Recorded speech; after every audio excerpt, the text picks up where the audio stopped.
Before I file this report, I need you to understand something. I've logged 4,200 hours of interspecies conflict documentation.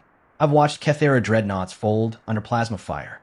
I've seen a Vrelian war choir reduce a moon's atmosphere to static. I've personally witnessed the Soth collective erase 300 years of Meridian civilization in 11 minutes and 42 seconds. I thought I actually understood war. I did not understand war. What I witnessed on Cinder Station, what I'm about to describe across 4 formal incident reports, all of which my commanding officer has already attempted to classify, bury, and then classify again, change the way I sleep, change the way I eat, change the small, private way I think about the dark. The humans were outnumbered, outgunned, cut off, running low on oxygen, and operating on what their own medic described in her recorded logs as vibes and spite. They won. Not because they're stronger, not because their technology is superior, it isn't by most measurable standards, not because the universe favors them. They won because somewhere in the long, ugly, improbable story of their species, they learned something the rest of the galaxy forgot. Or maybe never knew. I still TBH don't have a word for it in any of my 11 functional languages. But by the time you reach part 4, if my hand stops shaking enough to write it, you'll feel it. That will have to be enough. Archivist Second Velthan Cories, Conclave Observation Core timestamp for 141.7 standard hours. Look, I haven't slept. I don't intend to. The corridor smelled like burnt copper and something organic I couldn't identify and, frankly, did not want to. I pressed myself against the junction wall, the cold, ribbed metal kind that runs along the outer hull of every conclave or a deep station, the kind that vibrates faintly with the station's recycled air and makes you feel deeply and without comfort that you're inside a living thing that's only barely tolerating your presence. And I watched the human. Her name was Sergeant Daramak. I'd been assigned to observe her unit 3 weeks prior. Standard documentation protocol. The Conclave's 6th Frontier Treaty obligated us to embed a neutral observer with any allied combat element operating in contested territory. My commanding officer, Look, had drawn my name from the roster by algorithm, which I'd always assumed was random until that moment, when I began to suspect the algorithm hated me specifically. I'd read her file on the transit over. Sergeant actually Mac, 31 standard years. Human years, shorter, denser things than ours. She'd been deployed across 6 separate conflict zones in 8 of those years.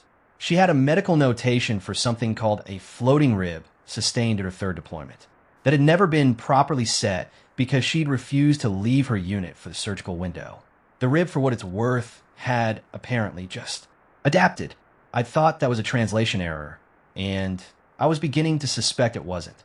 The situation, for context, I'm obligated to provide, but find difficult to summarize without my water sac tightening further.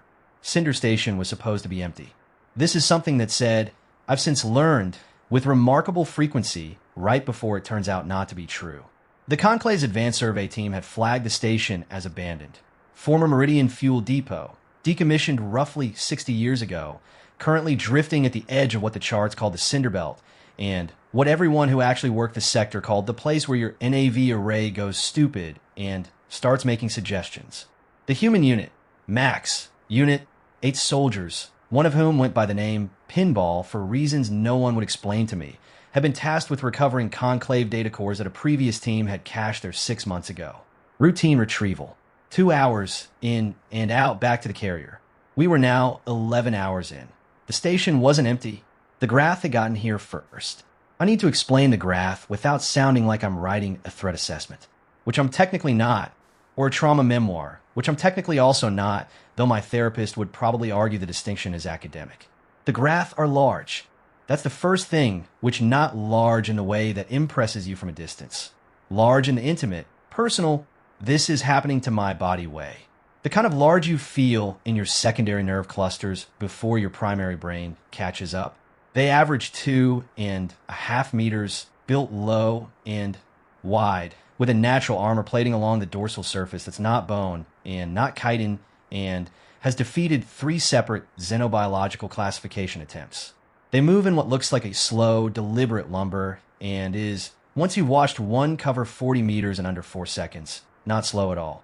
There were 31 of them on the station. 8 of us. 9, if you counted me, which Sergeant Mac did. She told me on the transit that I was part of the team. Don't argue with me about it. I don't have time for that conversation.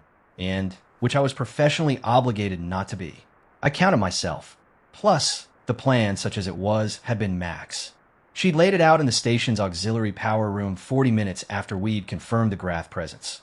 Kneeling on the floor over a hand-drawn schematic she'd made from memory, using the burnt end of some tool whose name idn't caught, drawing on the back of what I recognized as a ration wrapper. Her unit had gathered around her. 8 people in various states of control alarm.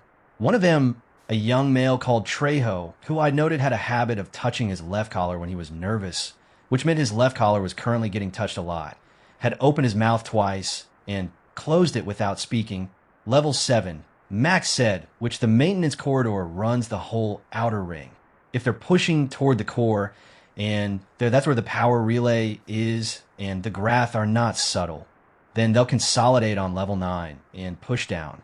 That basically gives us. She stopped. And Corey, she said, not looking up. What's the interval on a Grath patrol reassembly after initial contact? Every head turned to me. My water sack did the thing again. For what it's worth, in standard operations, between 6 and 9 minutes. They communicate chemically at close range, so response lag it depends on squad dispersion, but a consolidated push would need 7 minutes, she said. Minimum. We have 7 minutes between the time they hear us and the time they can effectively redirect. Maybe 8 if they're running standard interval spacing, which they usually do because they're not used to anyone being dumb enough to stay and fight after first contact. She looked up. So we're sort of going to be very, very dumb. Trejo's collar got touched approximately 4 more times in the following minute.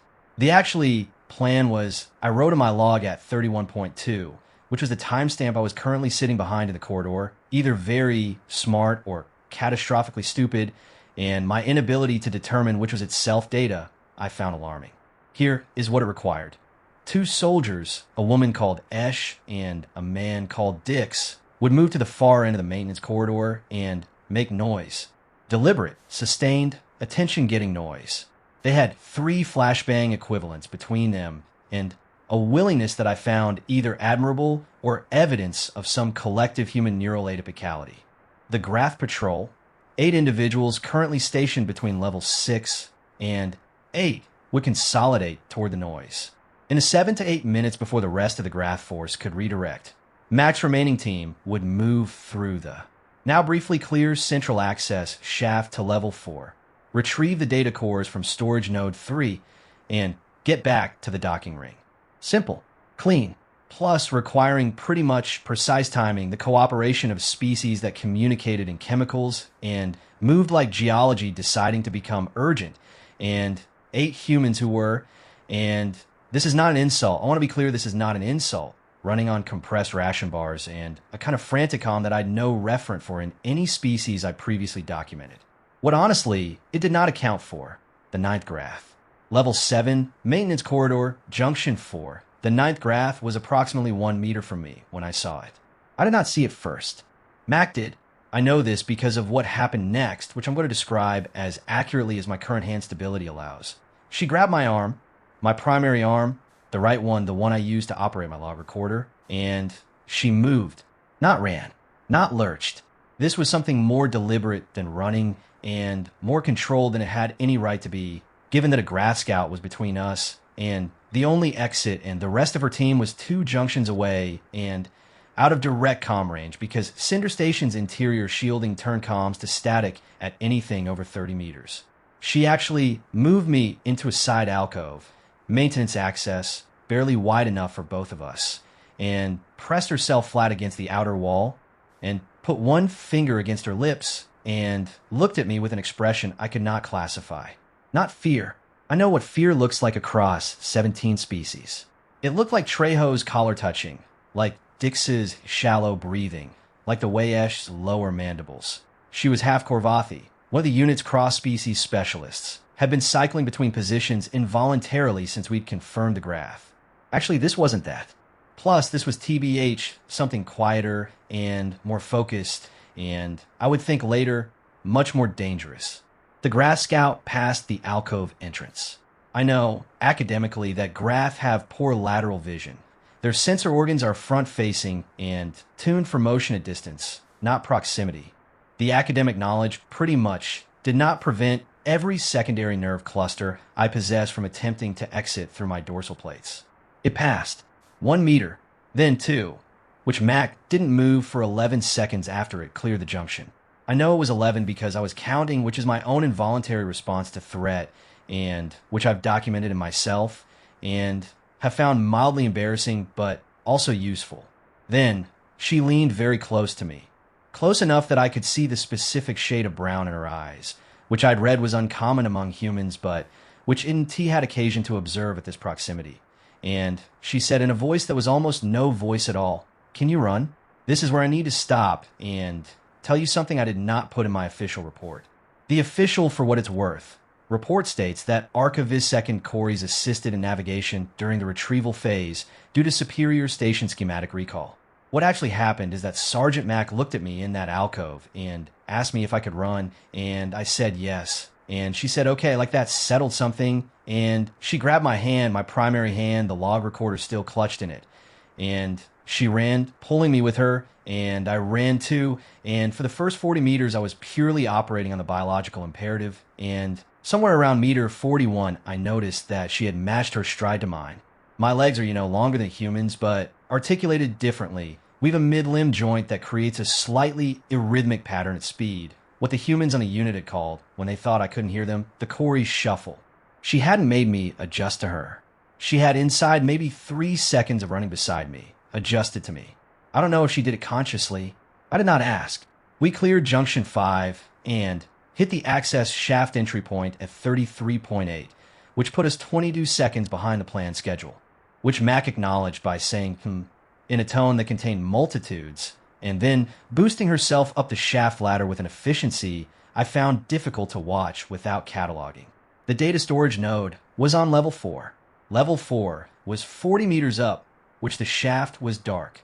The station's emergency lighting had failed somewhere between our original entry point and now, which meant we were moving by the light of 2 handheld illuminators, small, harsh, blue-white, and the faint orange bleed of the graph luminescence that filtered through the shaft grating from level 8 below. The graph glow, orange when they're agitated. Level 1 mean, it was very orange. The thing about Sergeant Mac, the thing I kept returning to in my log and could not adequately annotate, wasn't the competence. The competence wasn'table. It was measurable. I'd her file. I'd 6 conflict zones of documented data, performance metrics, commendations, and 1 reprimand for ignoring a direct order to withdraw that she had, in her response documentation, described as a bad call on command's part with a certainty that had apparently been vindicated by the outcome, which I imagine had made the conversation both satisfying and extremely uncomfortable. It wasn't the competence. It was the way she distributed her attention. Every few rungs, to be fair, of the ladder she'd glance down, not at the orange glow, not at the threat below, at the person below her. Checking.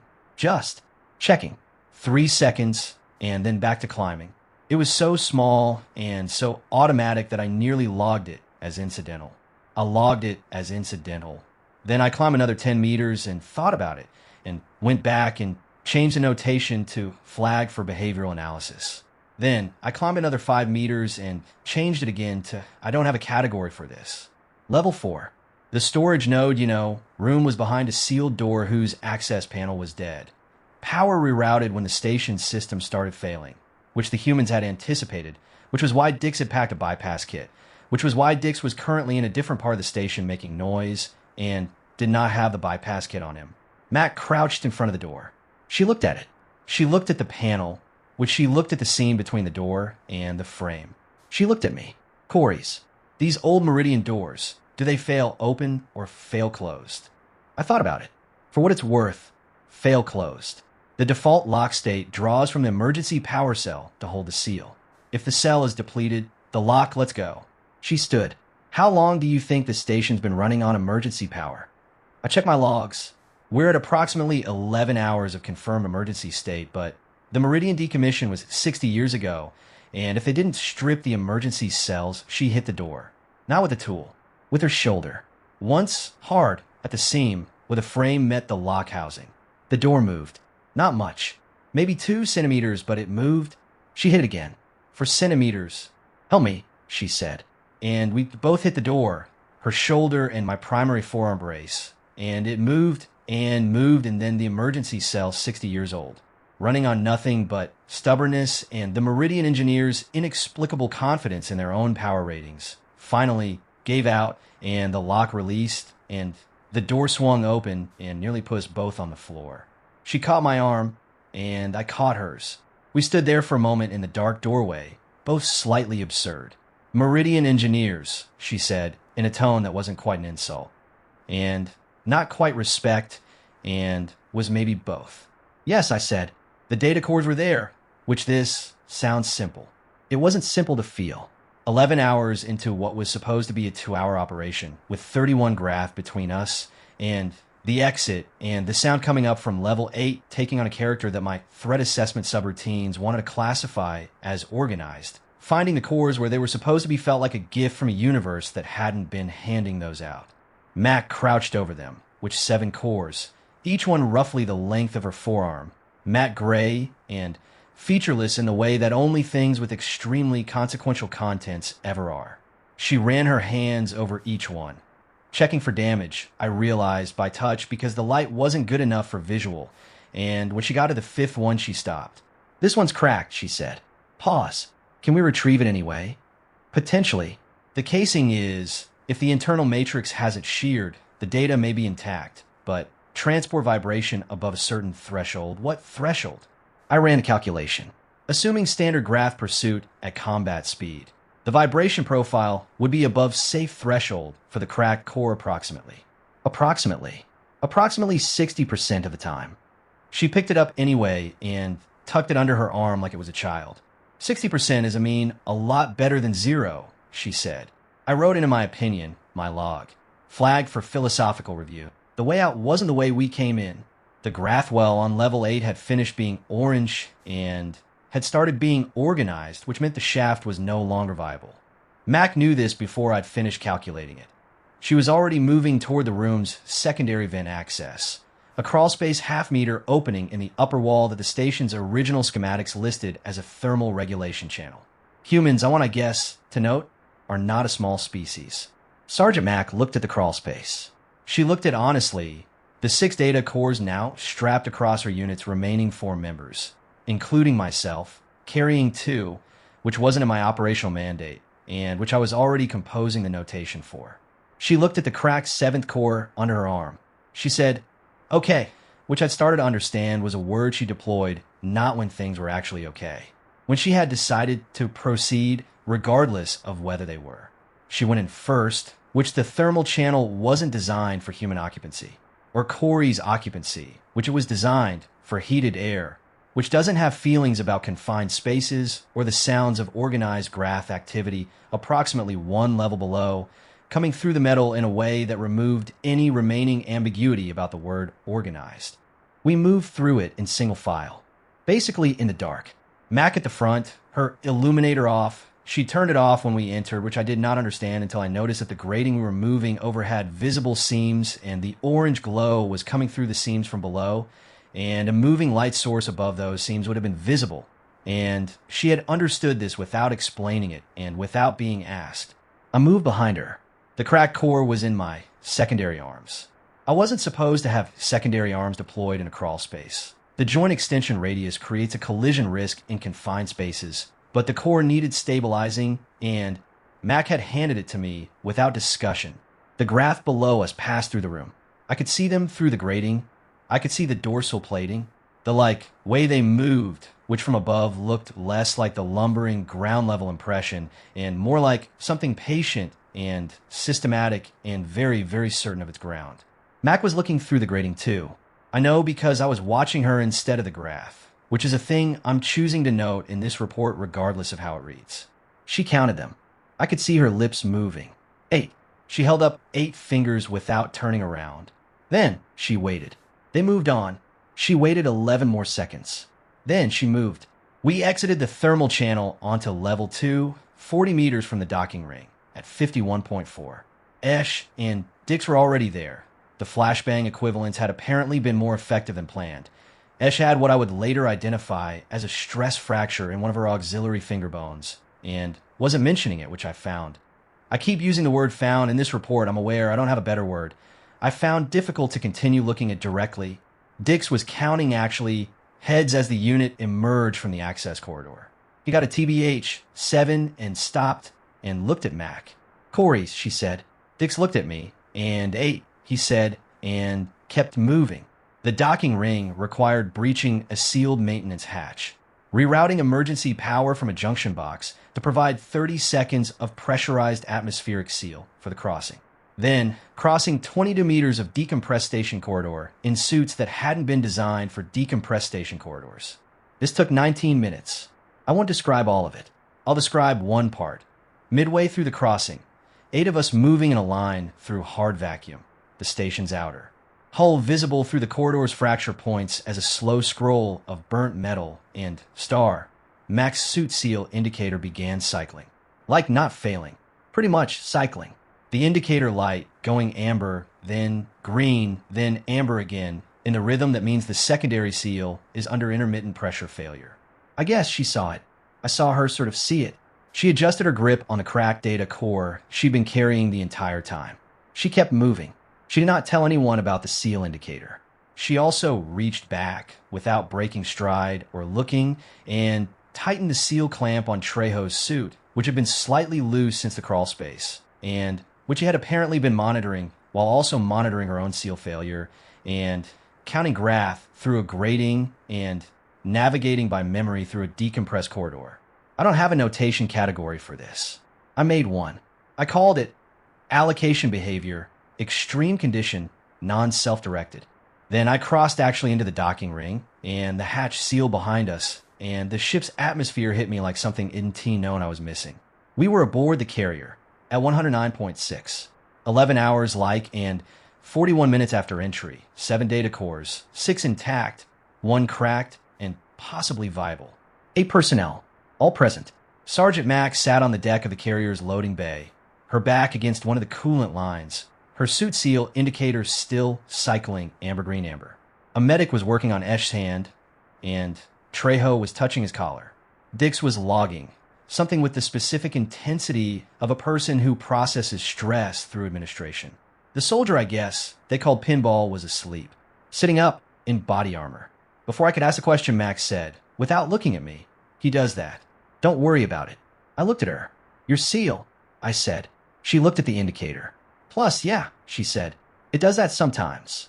"How long has it, Corey's?" I stopped. She looked at the ceiling of the loading bay for a moment. Then at me. "Thank you," she said. "Plus, for running." I did not know what to say to that, so I opened my log and wrote, timestamp, 109.6. Pretty much primary retrieval complete. Produce, 8 personnel recovés. Sergeant D. Mac. Noted which secondary seal failure. Unreported during operation. Reason, unknown. Flagged for. I stopped typing. I didn't know what to flag it for. I left it open. 14 hours after we cleared the station, they gave a debriefing. Not a formal conclave debrief. I've been enough of those to know the rhythm, the layered protocol, the way every statement gets annotated in triplicate, while a recording system hums its quiet reminder that everything you say is being used to build a file that will outlive you. This wasn't that. Plus, this was 8 soldiers and 1 extremely tired Corey's archivist sitting in the carrier's medical bay while the ship's dock. A tall, thin human woman who went by Patch, which I'd stopped trying to understand as a nomenclatural system for this unit. Distributed stimulant tabs, and told people their injuries in the flat, matter-of-fact tone of someone who said, "You'll need to tape that." Not said it enough times that the distinction no longer registers emotionally.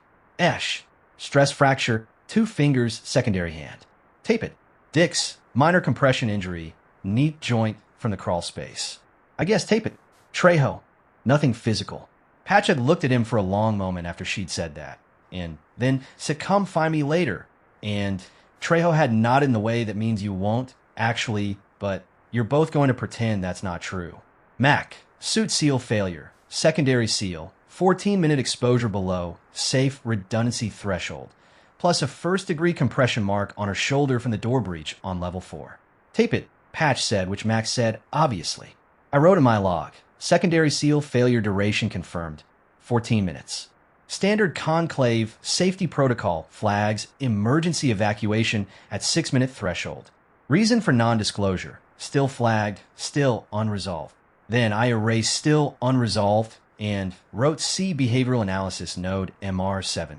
Then I erased that too because INT created behavioral analysis node MR7 yet, and I was tired and my log was getting messy in a way that reflected poorly on me as an archivist. I guess the debrief itself. Mac ran it the way she'd run the plan in the power room. Crouched over a surface, drawing with something inadequate, moving through the sequence with a specificity that left no room for ambiguity or embellishment. She pretty much talked about each junction, each timing window. Plus, she talked about where the plan had held and where it had bent. The shaft was viable for 17 minutes instead of the planned 12, she said. That's because graphimine consolidation on level 8 took longer than standard. They ran chemical confirmation of the level 6 sweep before redirecting, which they don't always do. Corey's. She looked at me. Is that a unit-specific behavior or a sector standard? Every head turned to me again. This had well become a pattern. Plus, I was trying to decide if I found it flattering or alarming. Standard practice in secure objective scenarios, I said. If the graph believe they're protecting something of significant value, they run double confirmation on all sweep phases. It, to be fair, slows their response cycle by 4 to 7 minutes. So if they thought the cores were still there, they would have prioritized confirmation over pursuit. Yes, she nodded slowly. So they sort of were protecting the cores, she said. The cores, or whatever else they came for. We don't know their objective. We know they didn't try to destroy the cores, Dix said. He was icing his knee.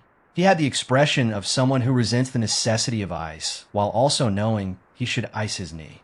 They had time. If they just wanted to deny us the data, they wanted them intact, Max said. The room was quiet for a moment.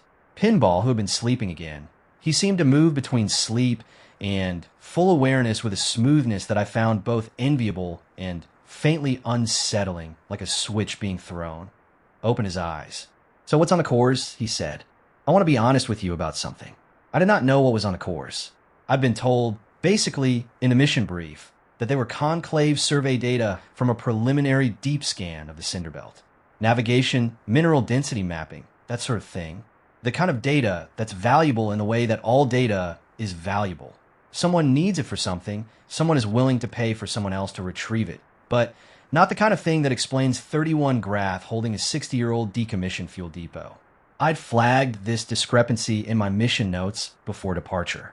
My commanding officer had annotated my flag with, noted, proceed as brief. My commanding officer's annotated flag was currently 300 million kilometers away on the Conclave's primary sector station, and I was here in the medical bay of a human carrier vessel, and the cracked core was in a containment bag on the table in front of us, and the room had the feeling of a conversation approaching something that nobody had fully formed yet. We should transmit, Esh said. We will, Max said. Standard 48-hour relay. She was looking at the cracked core. What worries, to be fair? Me as the Graph were here first, which means either they followed us. They didn't, Dick said. Entry tracks on levels 3 through 6 were old. At least a week, maybe more. Or they knew the cores were here before we did. She finished the sentence like she'd always been going to. Like Dix's interjection was data she'd incorporated mid-thought, which means someone told them. Or they found the cache the same way we did, which would require access to a conclave survey routing system, which is classified. I said. Mac looked at me. I looked at the core. Personal notation, timestamp 443.1. I've been an archivist for 11 years.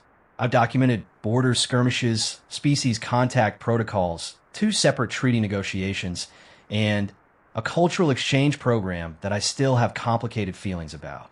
I've never, in 11 years, been in a room where a thing was becoming clear to me in real time that I did not want to be clear. I'm in that room now. I'm logging it pretty much anyway, because that's apparently what I do. We slept, or some of us slept.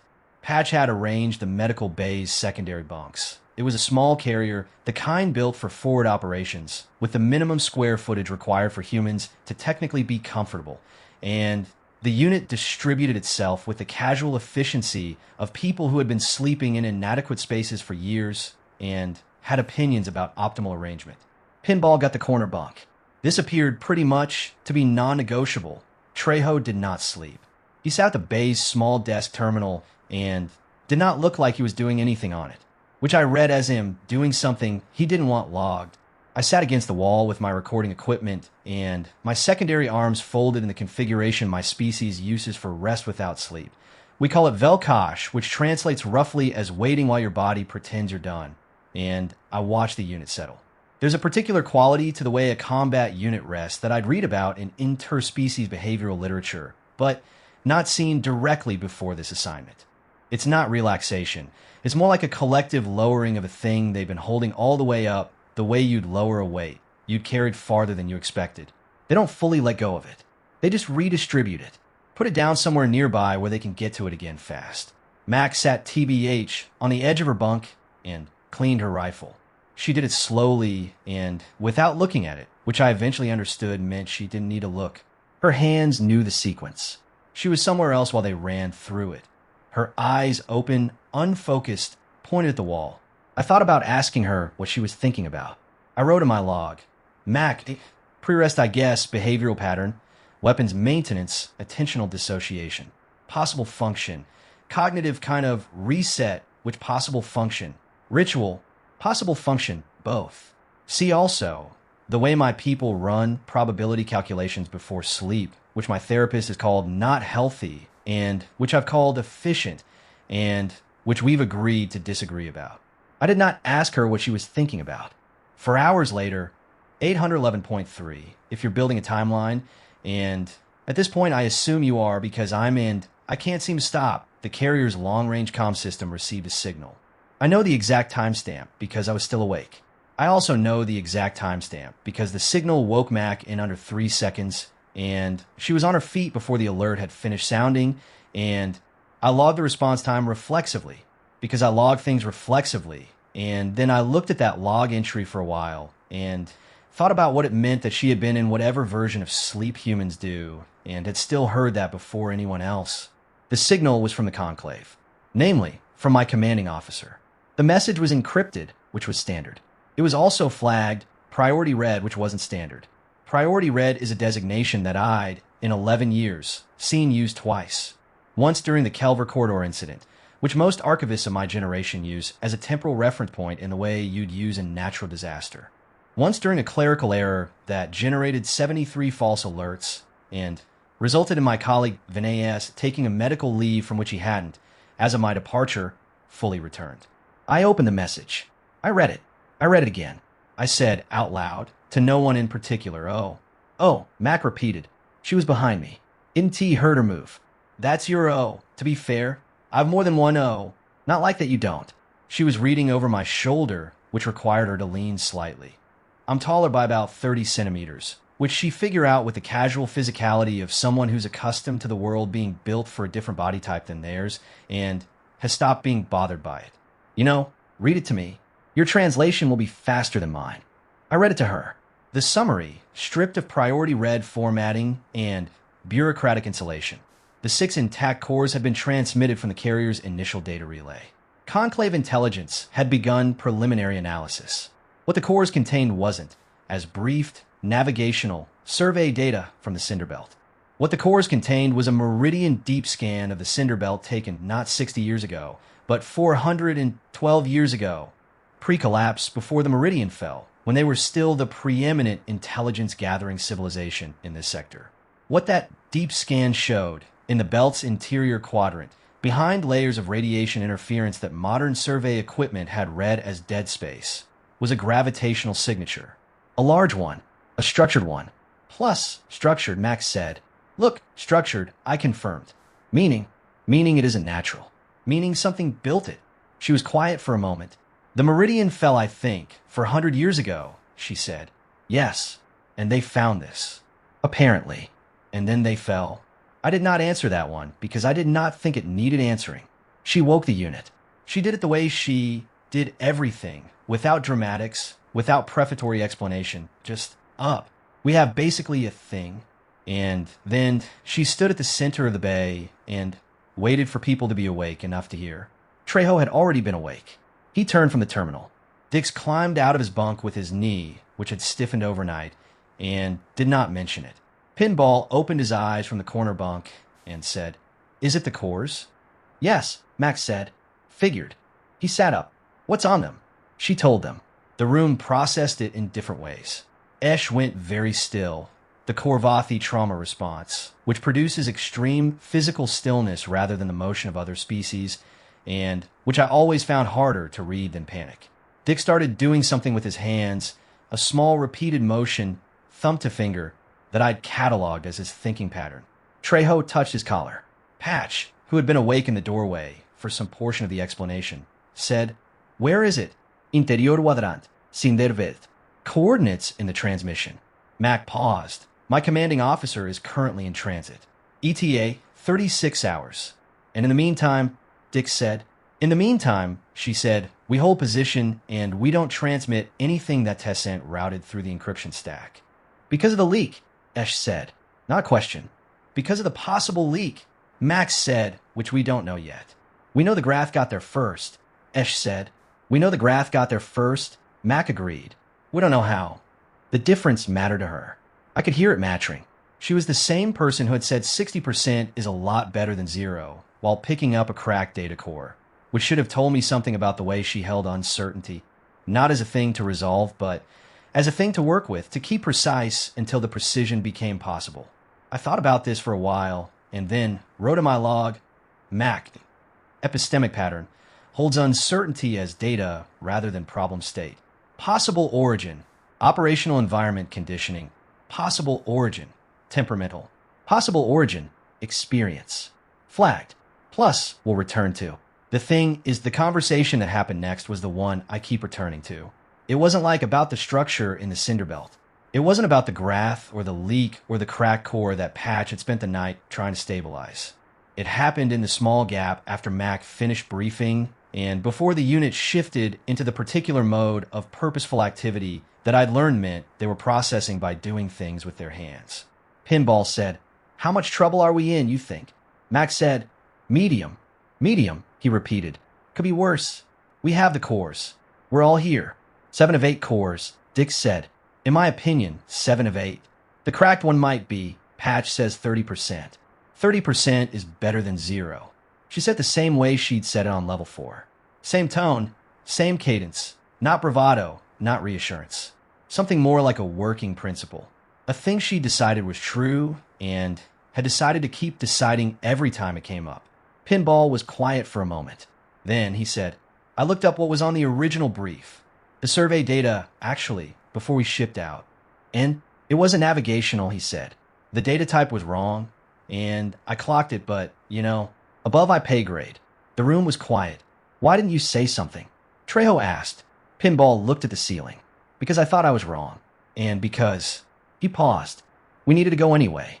Mac looked at him for a long moment. "Okay," she said. "That's it. Plus, okay. I'm not going to yell at you about something that's done," she said. "If it happens again, I'll yell at you. Right now it's done." Pinball nodded. The room moved into the purposeful hands mode. I sat against, the wall and thought about what she'd said and then wrote, "Mac, unit management pattern, past error acknowledged, future behavior modified, no resource expenditure on retrospective blame. Functional parallel, certain conclave tactical schools, notably the third HFY framework, which I studied under Commander Rilan, who would have expressed the same principle in 47 words, and a footnote. Then I added, she did in 10 words. And one okay, the 36 hours we waited. I, in my opinion, won't log them fully. Plus, 36 hours of a small carrier vessel with 8 people and one Corey's archivist is not a thing that translates to documentation without either padding or leaving out the parts that mattered, which were mostly small. The parts that mattered, Patch got the cracked core to 38% estimated data integrity.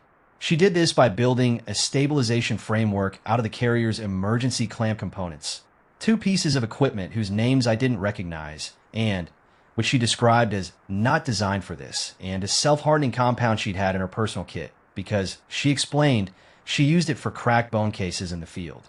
You use bone compound on data cores, Dick said. At the molecular level, she said cracked is cracked. I logged this and stared at it for a while and moved on. Trejo found me at 1330.4, sitting in the corridor outside the medical bay, running calculations I wasn't sure I needed to run, but couldn't stop running. He sat down next to me, which he didn't say anything for a while. Then, does it bother you? Plus, pretty much, not knowing what's in the belt. Everything I don't know bothers me, I said. It's a professional hazard. Do you think it's bad? What's out there? I considered lying and considered telling him I didn't know. Both of those, things were technically true, but both of them were also evasions, and Trejo had the look of someone who needed honesty more than comfort, which I recognized because I also need honesty more than comfort, and nobody is ever sure that's a good thing. I think I said carefully that the Meridian were the most advanced civilization this sector had seen in recorded history. And I think, they found something in that belt. And I think they're no longer here. And I think those three facts are probably related. Trejo was quiet. Yeah, he said. He touched his collar.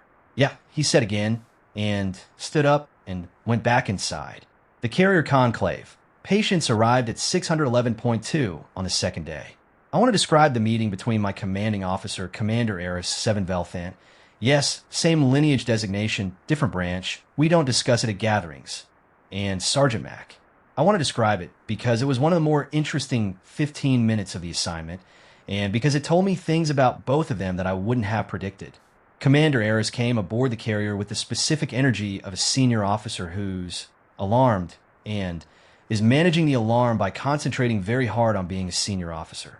He greeted me with a formal notation acknowledgement that I returned in kind, which is how we interact because we are not warm people, neither of us, and we have a functional professional relationship built on this shared quality. He greeted Sergeant Mac by saying, "Your unit sustained 11 hours of unplanned contact time and recovered 7 of 8 cores.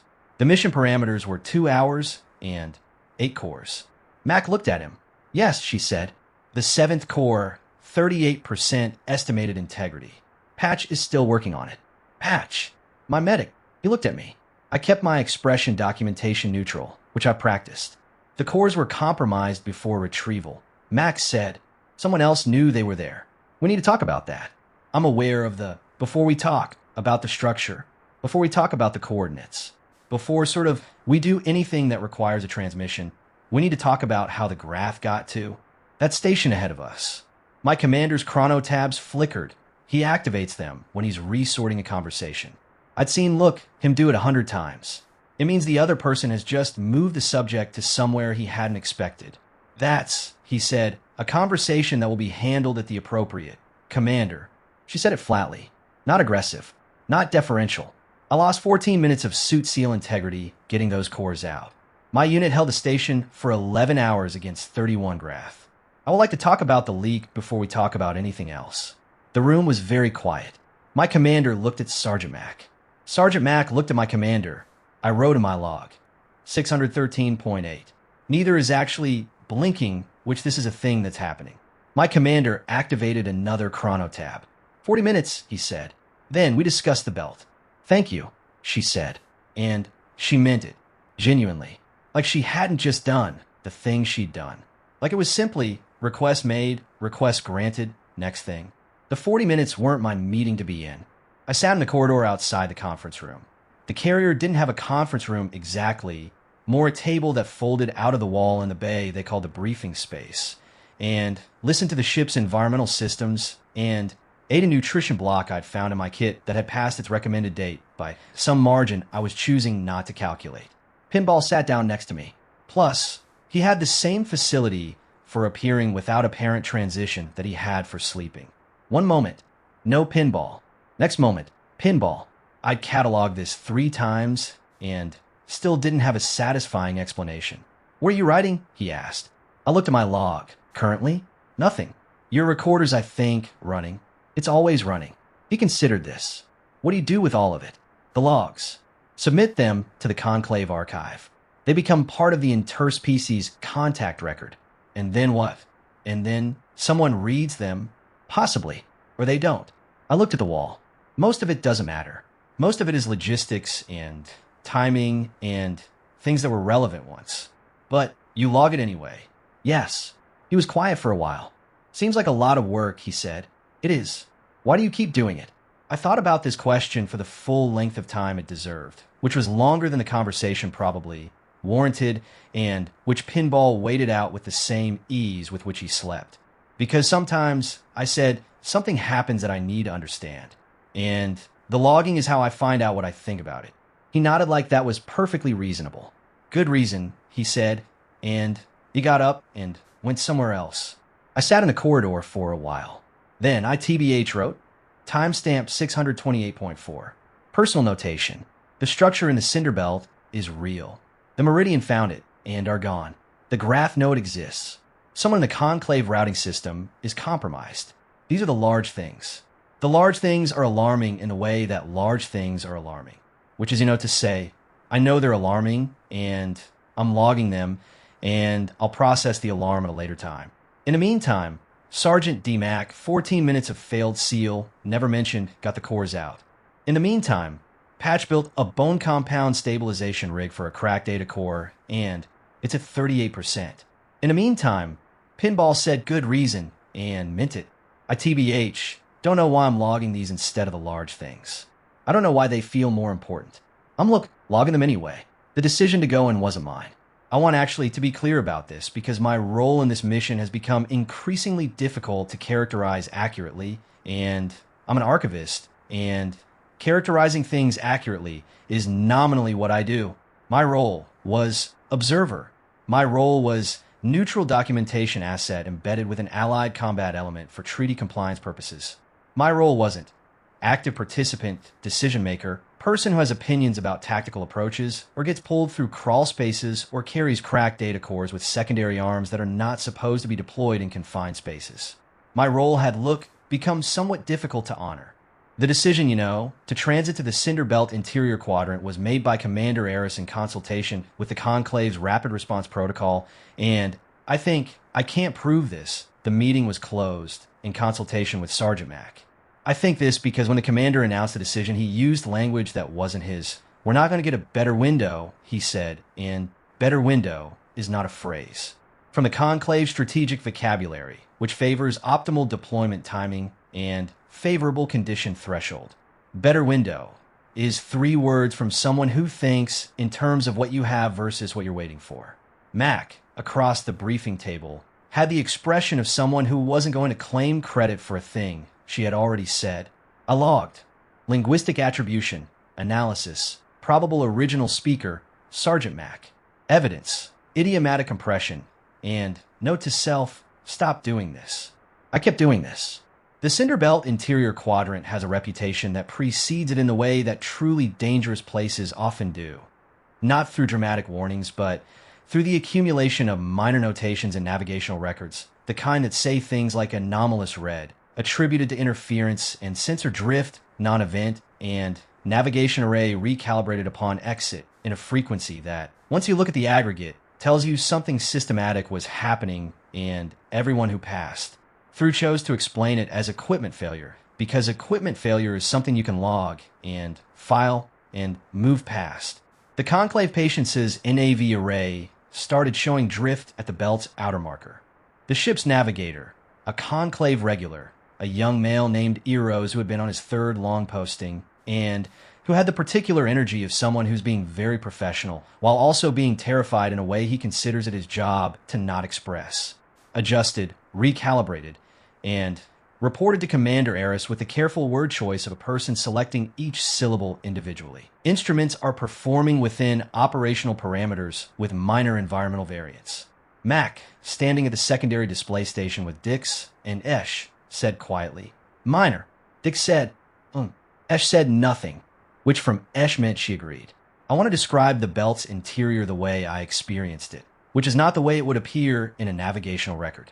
Navigational records would say, dense particulate field boosts electromagnetic interference, gravitational gradient consistent with compressed mass distribution. Those are accurate. They are not true. What it looked like was light that had given up moving in straight lines. The pretty much standard starfield visible on the carrier's forward screens, that dense, familiar sprawl of points. That I've logged from so many observation positions that it's become a kind of wallpaper, was wrong here. Not absent, wrong. refracted and redistributed by something the sensors couldn't fully characterize, so that familiar star patterns appeared slightly shifted, stretched, some of them doubled, as if the belt was running a copy of the sky and hadn't gotten it quite right. It looked like a mistake. It felt like standing somewhere that didn't want to be found. Trejo had come up to the forward observation corridor. The carrier had a small one, a narrow passage above the main deck with a transparent section in the hull, the kind that military vessels include, because someone in design had correctly intuited that crew morale suffers in spaces with no windows, and was standing there looking at the wrong light. He saw me see him and said, unprompted, "My grandfather fished. On the ocean." He used TBH to say you could tell when water was deep even if you couldn't see the bottom. Something honestly about the color. He looked at the belt. "It looks deep," he said. I stood next to him and we looked at it together. "It well does," I said, and the gravitational signature resolved on the main sensors at 1341.6. I was pretty much in the main bay when it happened, running through my contact documentation from the station for the fourth or fifth time, reviewing the parts I'd flagged for analysis. The seal indicator, the stride matching, the allocation behavior, the things I'd labeled with inadequate category names. The sensor alert was soft, a low tone, the kind of notification the ship used for data points rather than threats. Everyone in the bay heard it anyway, because that's the thing about a room full of people who have been waiting for something. Even a soft sound becomes the shape of what they've been waiting for. Erose's voice from a navigation station, kept carefully within operational parameters. "Commander, the signature is confirmed at bearing 79 Mark IV. Distance approximately 40,000 kilometers. The structure is a pause. The kind of pause that happens when the instruments give you a reading that you run again because the first reading was too large. The structure is large." Erose finished, in a tone that suggested large was doing a tremendous amount of work. We looked at it on the main display. I've been to 64 documented first contact sites in my career.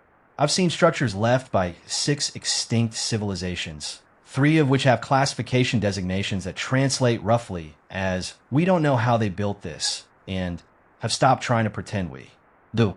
I've stood in front of the Velkosh array, which is one of the Conclave's great objects of study, and which is by most measures the largest non-natural structure in documented galactic history. This was larger, not by a small margin. The Meridian Deep Scan had shown a gravitational signature. The signature had suggested something large, and the something large, resolved now on the carrier's imaging systems, was a ring structure of... The ship's computer ran the calculation 3 times and gave the same answer each time.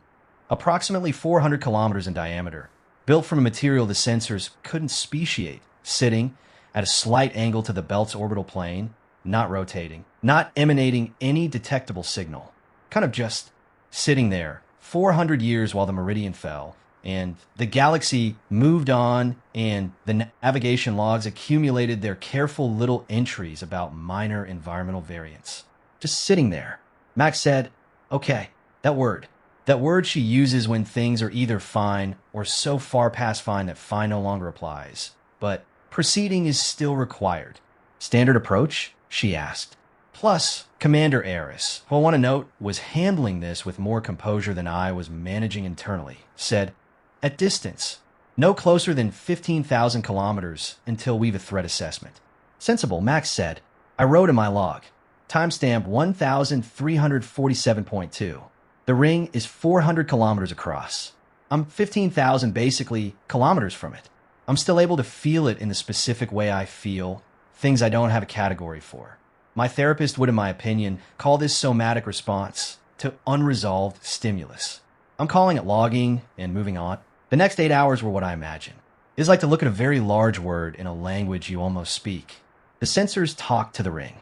They did this by collecting electromagnetic output, none. Gravitational effect, present.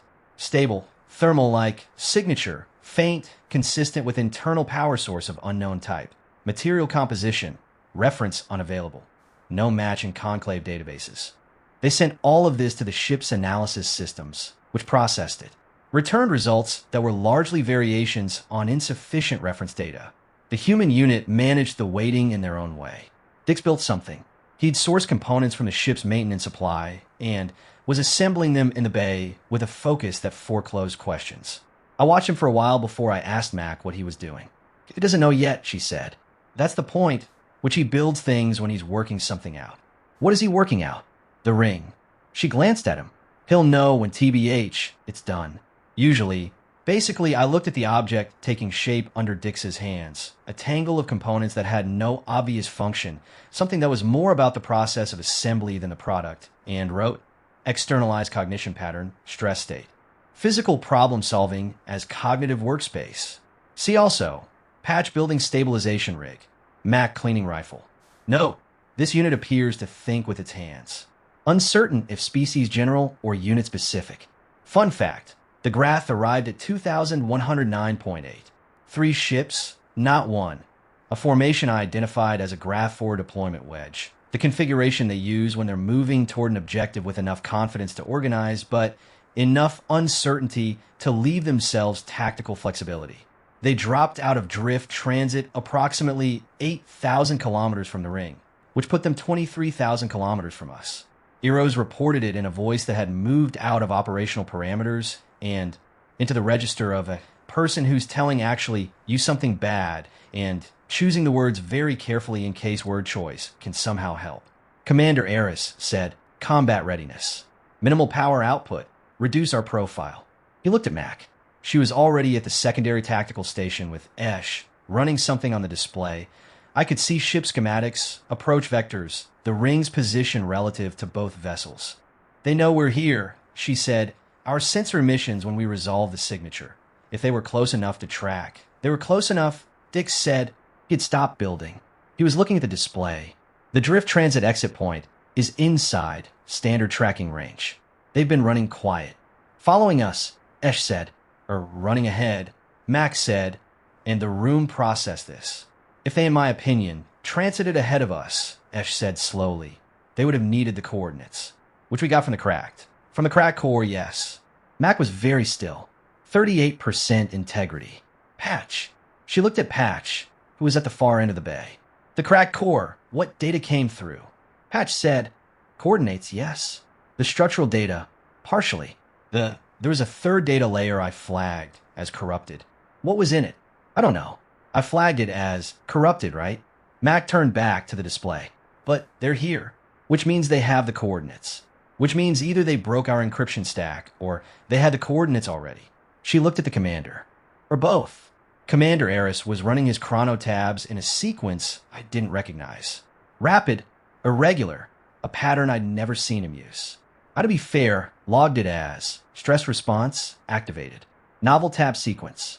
Possible emotional origin. Options, he said, which the options weren't good. I want to be accurate. There were options. They were tactical and available, and several of them were viable. But in the way that a limited menu is still a menu, the viability of each one was bounded by a fact that nobody said aloud for approximately 90 seconds, and then Dix said aloud because Dix, I'd learned, was a unit member who said the thing that was true when everyone else was still navigating around it. We can't outrun pretty much them, Dix said. Not from this position. They exit transit in a wedge formation. That means they have coverage on the drift corridor. If we run, they chase, and a Graph 4 deployment carrier is faster in a chase than a Conclave escort class. Silence. Options that don't like involve running, Commander Eris said. More silence. Mac was looking at the ring, which I know this because I was looking at Mac. She was looking at the ring on the main display. The imaging representation of it. The circular structure that the sensors kept returning to with the faintly helpless quality of a system that knows something is there, but can't find the right file to open. And she had the expression she'd had in the alcove on level 7, the one I'd been trying to categorize since. Quiet, focused, pointed somewhere further than the room. Corey's, she said, and Sergeant. Graph tactical doctrine. What do they do when they believe an objective is within reach and a competitor is between them and the objective? I ran through the literature. Standard doctrine, I mean, prioritizes objective access over competitor elimination. If the objective is mobile, a vessel, a unit, they'll pursue. If the objective is static, they go around. She finished. They go for the objective first and deal with the competitor from the objective's position. She looked at the commander. They want the ring. Not us. We are a complication, not a target. Until we become a target, the commander said. Until we become a target. She nodded, but right now she looked at Eros. At their current approach vector, how long before they can position between us and the ring? Eros ran it. 47 minutes, approximately. 47 minutes before we become a target, she said. Then, she said, what can we do in 47 minutes? Fun fact, this is the part of the incident I have the most difficulty logging accurately. Not because it was complicated. Operationally, what followed wasn't complicated. It was audacious in the way that things that seem simple are audacious only. When you realize how many ways they can go wrong, and how completely none of those ways are being discussed. She proposed entering the ring, not the structure itself. The sensors hadn't established whether the ring had an interior accessible to a vessel of the carrier's class. She proposed to be fair, transiting through the ring's center point. The gravitational signature, she said, is structured. Plus, it's not random distribution. Something created it, which means it's basically a function, which means there's a possibility. She used the word carefully, I noted, not likely, not probably. Possibility that the ring is a transit point. A transit point to where, the commander said. I don't know. Silence. Meridian found it, she said. The Meridian are gone. The Grath know it's here, which we have 47 minutes before they're in a position to simply take it from us and decide we're a loose end. She looked around the room. We can wait and see what Grath Objective Protocol looks like when they get here, or we can find out what the Meridian found. Nobody spoke. Vote, Trejo said. Everyone looked at him. It was the most words he'd said in a single unsolicited contribution in the entire operation, and he said it with a clarity that sat differently in the room than clarity usually sits. We vote, he said again. Actually, all of us. It's our ship too. Mac looked at him. Yes, she said. In my opinion, the vote wasn't unanimous. I'm including this because I think it matters and because the official record will probably smooth it into something cleaner than it was. The vote was 6-3. 6 for attempting the ring transit, 3 against. Esh was one of the 3. She said, we don't know where it goes. We, in my opinion, don't know if we come back. She said it without heat, without accusation. She said it because it was true, and she was a person for whom true things needed to be said. Dix was one, in my opinion, of a 6. He said, I know, directly to Esh, and then, I still vote yes. Esh looked at him. I know, she said, and to him, not to the room. Plus, she voted no. She stayed. I sort of want to note this explicitly. All 9 of us were on the ship when we attempted the ring transit. The TBH, 3 who voted against, Esh, Trejo, and Eros, did not attempt to leave or to prevent the attempt. Esh went back to her station. Trejo touched his collar and then let go of it. Eros, recalibrated the NAV array with the care of a person who has accepted a thing and decided that accepting it well is the only version of it he's. Commander Eris, who had voted yes, and who had, I think, found the vote itself quietly difficult. A senior conclave officer being subjected to consensus governance by a unit he technically outranked, said nothing further about the methodology, and began prepping the approach with Eros. I voted yes. I logged this immediately and at length, which is my version of processing things I'm not sure I've processed. The approach to the ring took 29 minutes. The Grath formation adjusted their vector twice, tracking us, which meant Max Reed was right, which meant we were a complication they weren'ting but did not accelerate. They were watching, calculating, running whatever actually. The Grath equivalent is of probability assessments for what a human carrier with a conclave archivist aboard, in my opinion, is doing approaching a 400-kilometer ring structure in the middle of the cinder belt. I imagine their archivist, if they had one. I imagine the logs being kept. I hope the logs were being kept. The ring, at close range, resolved from an imaging abstraction into a thing you could see with your own sense organs through the observation corridor window. I know because I went there. I needed to. Trejo was there. We stood side by side in the narrow passage and looked at it. It was dark material, not black, not dark gray, something that wasn't registering color in a standard way, as if the material was doing something to the light rather than simply not reflecting it. And it was intact. 400 years in the cinder belt's radiation environment, and it was intact in a way that spoke less of durability and more of intention. Things don't last 400 years by accident. My grandfather, Trejo said. I waited. He said the deep water had a different sound when you put your ear to the hull. Even if you couldn't hear anything specific, it was a different silence. He looked at the ring. This is a different silence, he said. We stood there until Mac's voice came over the ship comm. Observation corridor, find seat. We're at 15 minutes. The transit itself. I've reviewed my log recordings of this several times. The audio is intact. The visual capture is intact.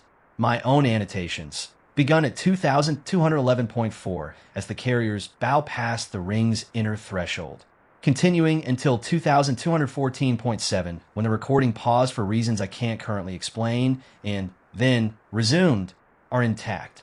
Here is what I logged during the transit. 2211.4, threshold crossing. Sensors reporting nominal. Eros' voice, steady.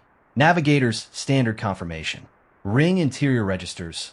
Wait, which the interior of the ring's geometric space is not open. There is something. The sensors are 2212.1. The sensors are not confused. The sensors are reporting accurately. Plus, what they're reporting doesn't have an adequate frame for comparison in my 11 years of documentation and 64 contact sites. Filing under, transit corridor, possible function, gate structure, destination, unresolved. The ship is moving. We're moving through something that's not space in the standard sense of the word space. I'm fine, pretty much, which I'm logging this note so that I know I was fine at this timestamp.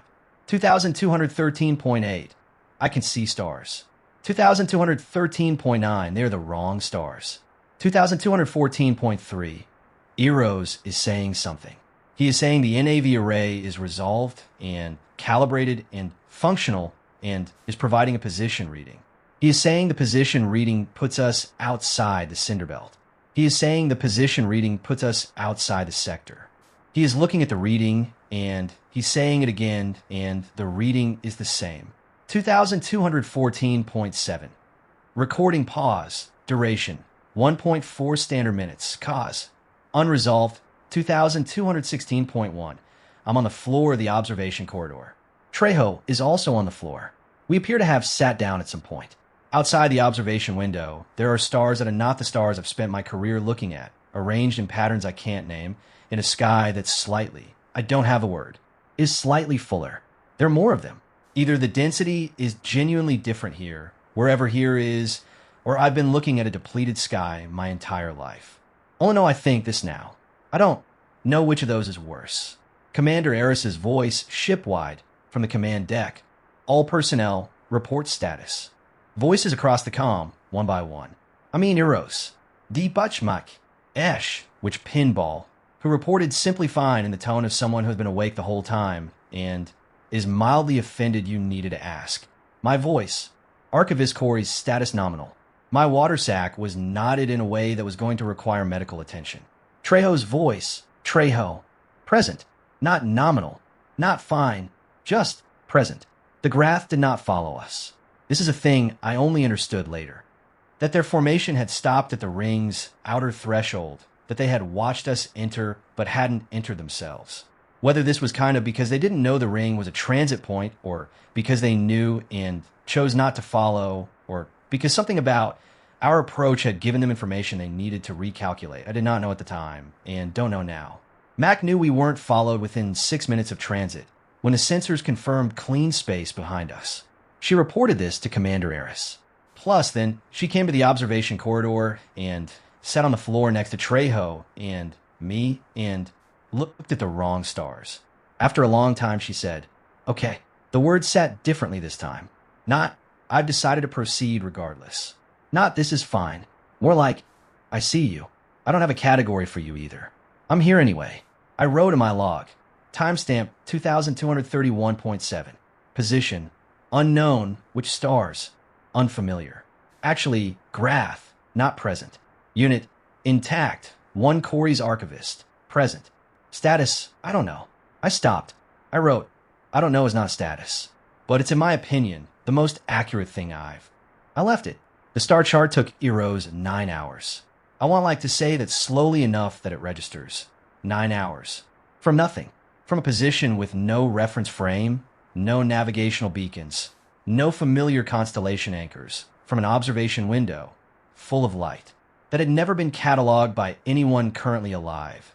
9 hours until Eros could tell us, with reasonable confidence, where we were. He came to the commander at 921.7 with a printed sheet. The carriers still run paper backup for navigational data, a tradition that had always struck me as quaint and was now the only thing in the ship that felt adequately solid. And he said, in a voice he had rebuilt from the floor up over 9 hours, we are approximately 14,000 light years from the Conclave's core systems. He put the paper on the table. He put his hand on the table next to the paper. He said, the ring moved us. Then he sat down and did not move for a while, which was the first unclinical behavior I'd seen from him, and which I logged with more care than usual because it felt important to document the moment a professional finally puts the professionalism down. 14,000 light years. I moved large distances before. Drift transit covers TBH thousands of light years routinely. The transit time is subjective hours. The real space distance is enormous. This is standard. This is the infrastructure of interstellar civilization, the thing that makes the conclave possible, the same way roads made ancient meridian city-states possible, except the roads are folded space and take 30 hours instead of 30 days.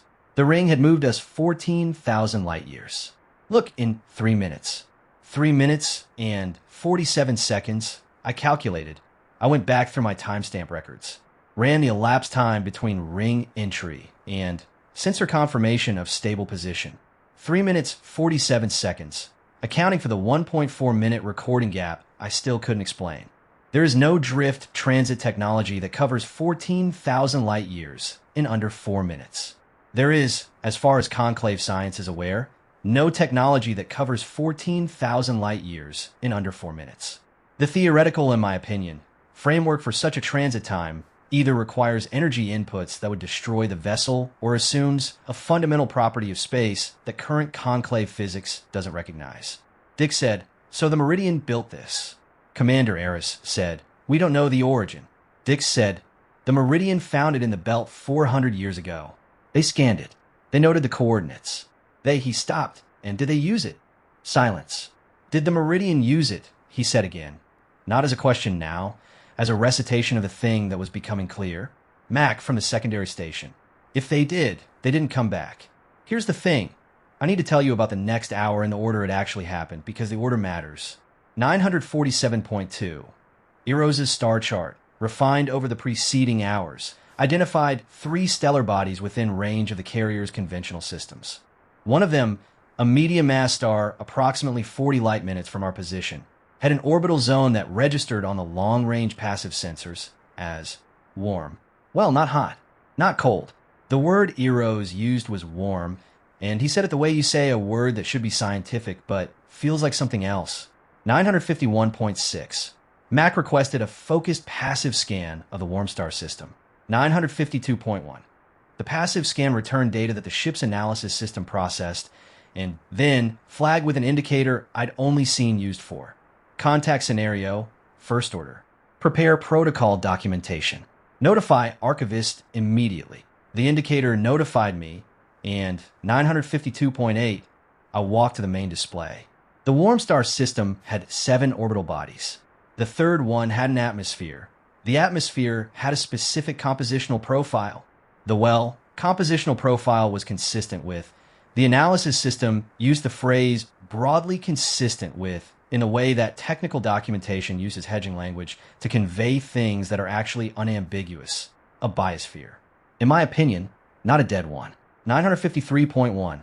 I looked at Mac, which 953.1. She looked at me. 953.2. I wrote in my log. Contact scenario, first order. Notify archivist. I'm the archivist. I've been notified. I'm continuing to look at the display. Here is the thing I've been trying to find language for. Since the station on level 7, since the alcove, since the stride matching, since the seal indicator cycling amber-green in the vacuum corridor. I've spent 11 years documenting first contacts, I read, to be fair, the literature going back 300 years of conclave archives, the first contacts with the graph, with the Korvathi, with the 17 other species currently represented in the conclave's membership, and the 11 species documented through ruins and fragmentary records who are no longer members of anything. I've read the reports of the archivists who were there for those moments.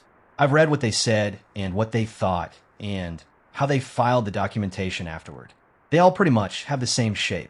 Not the same words, different languages, different species, different cognitive frameworks, but the same shape, some kind of reckoning, some moment where the size of the galaxy declares itself.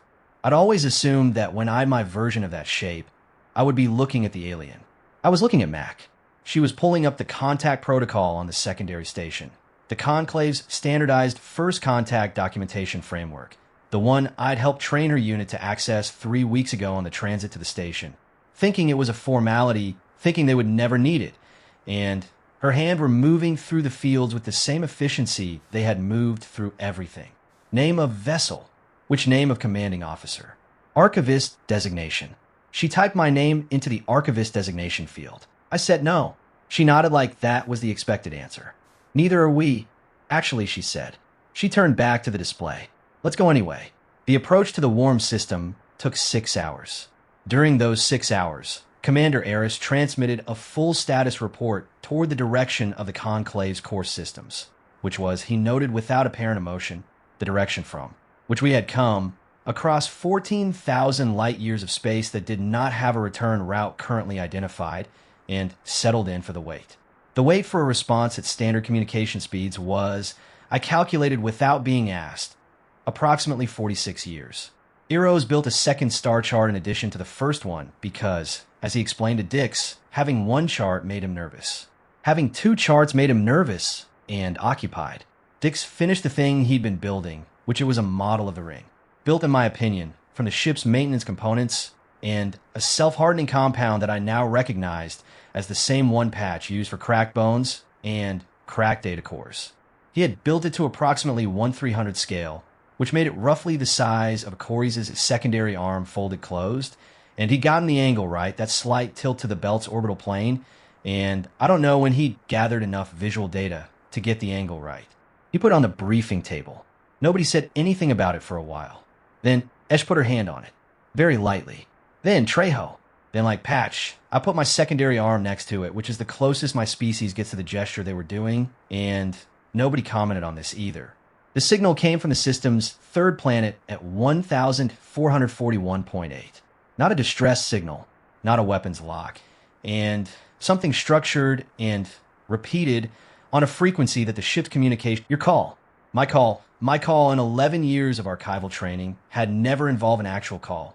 It had involved documentation and observation and the carefully maintained neutrality of the witness.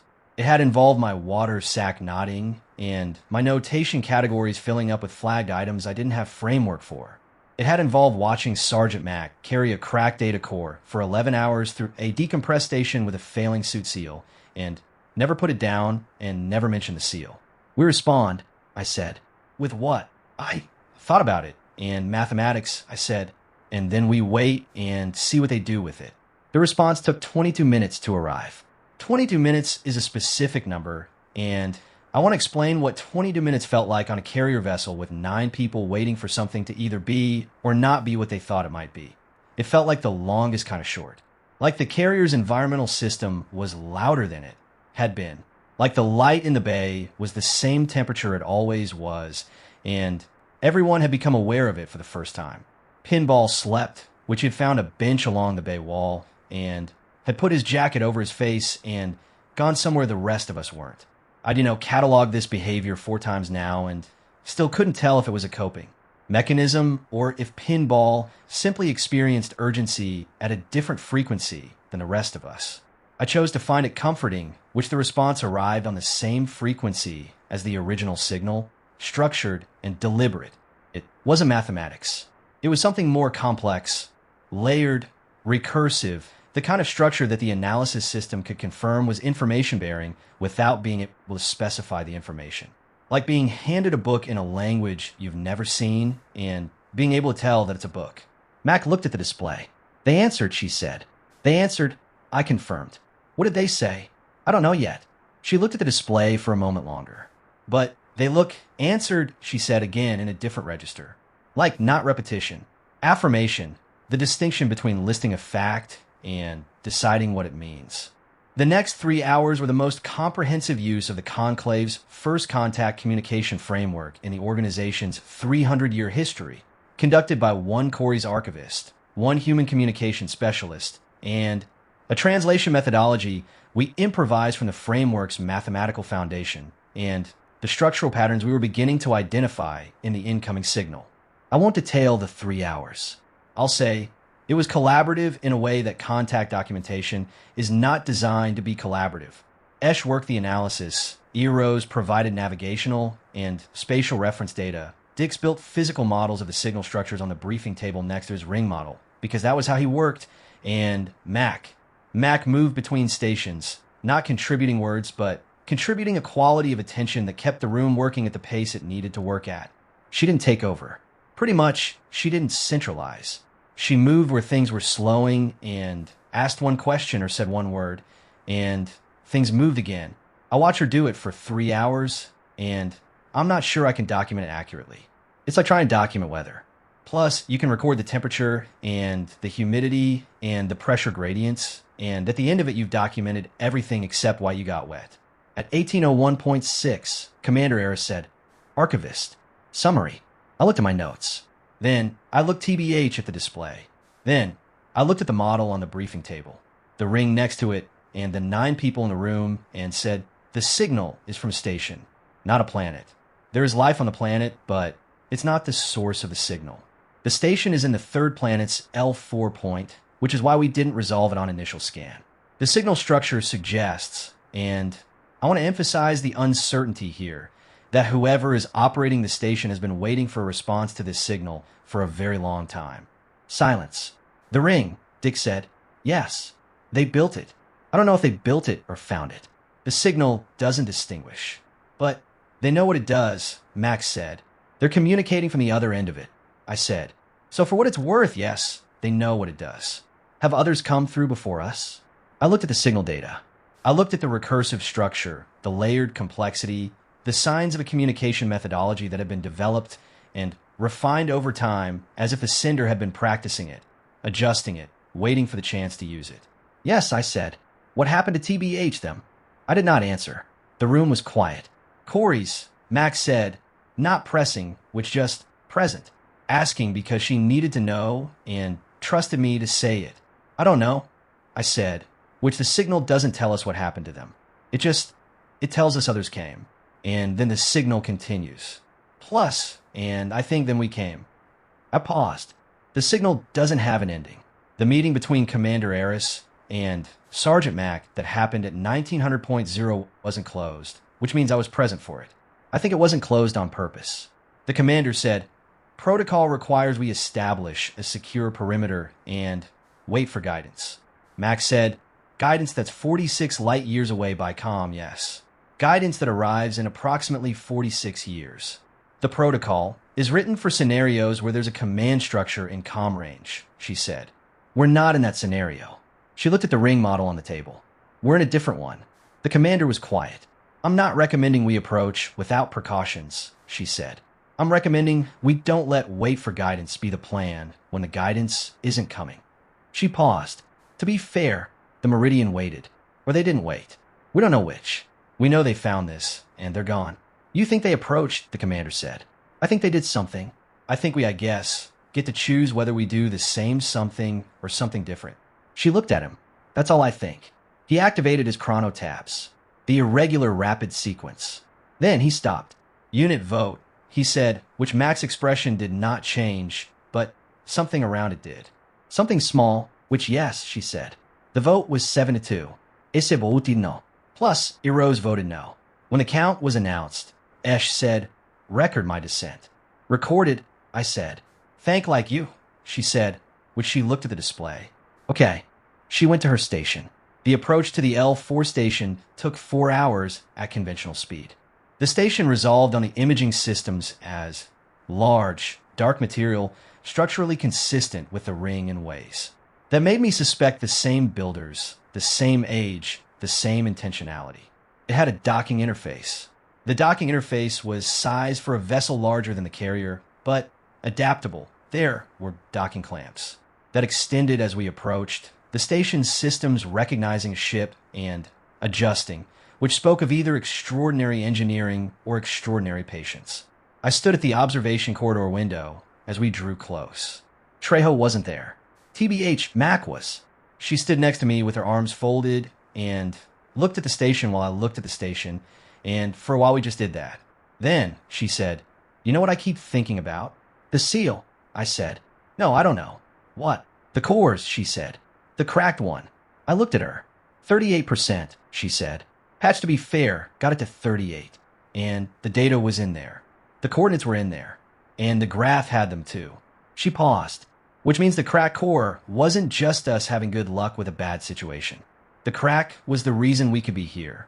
If the core hadn't cracked, if the full data had come through intact, we never would have known there was a third layer. We never would have known there was something else on those cores. We would have retrieved 6 intact cores and 1 destroyed core and gone home with survey data. She looked at the station. The break is how the light got in. I thought about this for a long time while the station grew in the window. I said, that's either very meaningful or a coincidence. Yes, she said. You don't seem bothered by not knowing which. I've been in 7 conflict zones, she said. I stopped being bothered by that a while ago. The station had a receiving bay. We docked at 41.3 of the next day, which is the timestamp at the top of this section, the timestamp I opened with, the timestamp I've been sitting at. Since we disembarked into the receiving bay and stood in a space that was large and dark material and lit by something we didn't have a word for and smelled like nothing, like the absence of a smell, which is its own smell, which is the smell of a space that has been waiting for so long it's forgotten what it was waiting to smell. TBH, the 9 of us, standing in the receiving bay of a station built by someone not present at the far end of a ring transit 14,000 light years from home. Mac looked around the bay. Then she looked at us. Okay, she said. Plus, then she looked at me specifically. I guess log it, she said. I'm logging it. I've been logging it since we boarded. The light sources that weren't light as we knew it, but were providing adequate illumination for. 9 beings of 3 species to move without difficulty, which speaks of either a remarkable coincidence or a system designed for biological range. The air, which Patch confirmed was breathable and which tasted faintly of something mineral and old that I could not name. The walls, which weren't cold, which were in fact slightly warm in the way that materials with slow internal processes are warm, slow enough that you could miss it if you weren't looking for it. I logged. The way Dix's hand went to the wall immediately, drawn by the same instinct that had built models and assembled components. The way Esh stood just inside the bay entrance for a moment with her eyes closed, and what her face did while they were closed.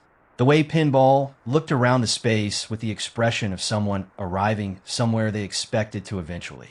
I logged Commander Eris, standing in the center of the bay with his chronotab still and his hands at his sides, looking at the dimensions of the space. Large, intentional, built for an occupancy we couldn't yet determine, with the expression of a senior officer who has reached the limit of the frameworks that made him a senior officer and is now the person standing in an unknown room. I logged Trejo, touching his collar once, then releasing it, then standing up a little straighter. I logged Eros, who had his star chart folded in his secondary uniform pocket and was touching it through the fabric, a small repeated motion, grounding himself the way people ground themselves when the ground is uncertain. I logged Sergeant Mac, standing at the inner door of the receiving bay, which had opened when we approached and hadn't closed behind us, which said something about the intentions of whatever system was still running this station after 400 years. She was looking at what was beyond the door. To be fair, couldn't see it from where I was. The angle was wrong, but I could see her face. I'm going to tell you what her face did, and then I'm going to stop logging for a while because I think I need to stop and sit in the receiving bay and let the old mineral smell sit with me and not annotate it. Her face did something I don't have a notation category for. It wasn't surprise. It wasn't fear. It wasn't the focused quiet of the alcove or the okay of decisions made in untenable situations. It was something that looked in a species I've been observing for 41 hours and have been documenting for 3 weeks and have been, I think, trying to understand in a way that goes past the professional mandate. It looked like what happens when a thing you've been moving toward the whole time finally comes clear. Not relief, larger than relief. Not wonder, more grounded than wonder. She looked at whatever was beyond the door. She looked at, to be fair, it for 4 seconds. Then she turned and looked at all of us. And she said, "Come look at this." Here's the thing. I walked to the door. I stood next to Mac. I looked. I've been trying to write this section for the last 12 minutes. And I've deleted 9 attempts. And I'm going to do the thing I've been trying not to do for 41 hours, which is accept that there is something that doesn't fit in my notation categories and stop trying to force it in. Here is what I'll say. Beyond the inner door of the receiving bay, the station opened into a space that wasn't a room. The word that comes is gallery, which is a conclave term for a space built to hold things for looking at. A gallery, then, large and dark material and lit by the something that wasn't light, and full of and records. I recognize the format because I'm an archivist, and recognition of format is the first thing an archivist does, the way a medic takes a pulse and a navigator takes a bearing. Records and formats I knew, and formats I didn't know, and formats that had the structure of information storage in the abstract way that all records have, regardless of the species that built the shelf. Records from every species that had come through the ring. Records from the Meridian, record from species I didn't recognize at all. And in the center of the gallery, a station, a communication station, active, lit, waiting, broadcasting the signal we'd heard. Waiting for us. Waiting for whoever came through. The station had been running for 400 years, building its collection, waiting, and I stood there for a long time. We all did. Then Max said, very quietly, "Someone built a library." "Yes," I said, "at the end of a transit gate 14,000 light years from anywhere." "Yes, so that whoever came through would have." She stopped. "Context," I said, "so that whoever, I guess, came through would have context." She nodded. Then she looked pretty much at me. "Plus, we're going to be here a while," she said. "We are. You should get started." She wasn't wrong. TBH, I'm an archivist. This, for what it's worth, is what I do. I document. I log. I note the timestamp and the context and the behavioral flag and the thing I don't have a category for. I've, to be fair, been doing this for 41 hours, and I'm not going to stop. But before I leave this section of the log and begin the formal first contact documentation that will constitute the largest report I've ever filed to a command structure that will receive it in approximately 46 years from a position I still can't fully characterize, I want to log one more thing. Not a behavioral analysis, not a notation, just a thing I noticed. And we're 9 beings in a space built by someone we don't know yet, at the far end of a technology we don't understand, with a collection of record from civilizations, some of which are gone, and some of which we've never heard of, and the communication station in the center is still running, still broadcasting, still waiting for whoever comes next. The Meridian, I think, came. The Meridian are gone. Others came, and some of them are gone too, maybe. The records don't say. We came. We are 9. We have 6 intact data cores and 1 cracked one, and a floating rib that adapted, and a model of the ring built for maintenance components, and a star chart made from scratch in 9 hours, and a vote that was 7-2, and a soldier who matched her stride to mine in a corridor, and never mentioned her suit seal, and said 60% is better than 0 about a cracked core, and come look at this, about a gallery at the edge of the known. I don't know what happens next. I've been saying that for 41 hours, and I keep being right, and I keep being here. I'm going to keep being here. I'm going to start the formal documentation now. Timestamp 41.3. Formal documentation sequence initiated. Archivist second Velthan Corys. Personal notation, final entry, primary incident log the thing about Sergeant Mac. The thing I've been trying to log for 41 hours. The thing I flagged and annotated and built notation categories for and deleted is not the competence. It's not the strategy. It's not the vote or the seal or the stride matching. It's that she said, "Come look at this." Not, "I found something." Not, "You should see this," as a report, as a briefing, as information to be transmitted. Come look at this. Together. I've documented 64 contact sites. I've read 300 years of first contact literature. I've watched species encounter the unknown in every variation the universe has offered. I've never, before this assignment, seen a species encounter the unknown and reach for the nearest person. Every time, without thinking about it, without deciding to. That's what I've been trying to categorize. I don't have a category, which I think that might be the point.